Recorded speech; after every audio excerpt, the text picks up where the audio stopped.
పల్నాడు జిల్లాలో ప్రశాంతంగా ఎన్నికలు జరిగేలా పటిష్ట చర్యలు తీసుకున్నామని, ప్రజలు కూడా పూర్తి స్థాయిలో సహకరించాలని పల్నాడు జిల్లా ఎస్పీ జి బిందు మాధవ్ సూచించారు.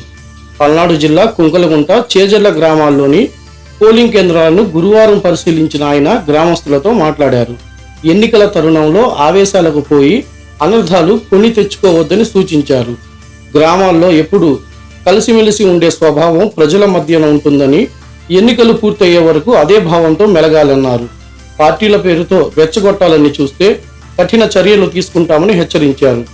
144 సెక్షన్ అమలులో ఉన్నందున ఓటు హక్కు వినియోగించుకున్న వెంటనే ఎవరి ఇళ్లకు వాళ్లు వెళ్లిపోవాలన్నారు. శాంతి భద్రతలు కల్పించడంలో పోలీస్ శాఖకు సహకరించాలని సూచించారు. ఆయన వెంట నగరికల్లు ఎస్ఐ పి రాంబాబు సిబ్బంది ఉన్నారు.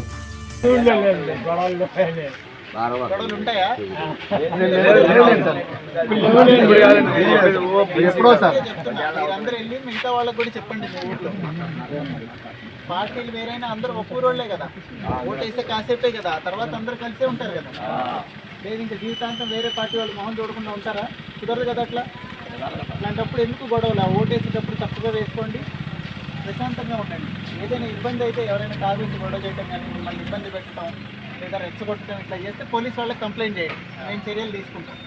మీ అంతటా మీరు మాత్రం దయచేసి ఏ రకమైన గొడవల్లోకి ఇన్వాల్వ్ అవ్వద్దు.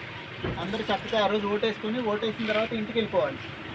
ఆ రోజు రోడ్ల మీద తిరగడం నిషేధం, గుంపులుగా. ఎక్కడ ఓటు ఉంటే అక్కడ ఓటేసి ఇంటికి వెళ్ళిపోతాం. మళ్ళీ వేరే పోలింగ్ స్టేషన్ అందరికీ ఆ రోజు సెలవు ప్రకటించేది కూడా అందుకే గవర్నమెంట్. నాకు పనుంది వెళ్ళాలండి అనుకున్నా ఉంటారండి. అందరూ గొడవ పడకుండా ప్రశాంతంగా ఉండండి. ఇంకా 4 రోజుల పాటు ప్రశాంతంగా మీ ఎలక్షనీరింగ్ చేసుకోండి. ఆ రోజు చక్కగా ఓటేసుకోండి. తర్వాత వెంట ఊళ్ళో గొడవలని ఎవరైనా చెప్తే చూసారా ఎంత బాగా జరిగిందో అని.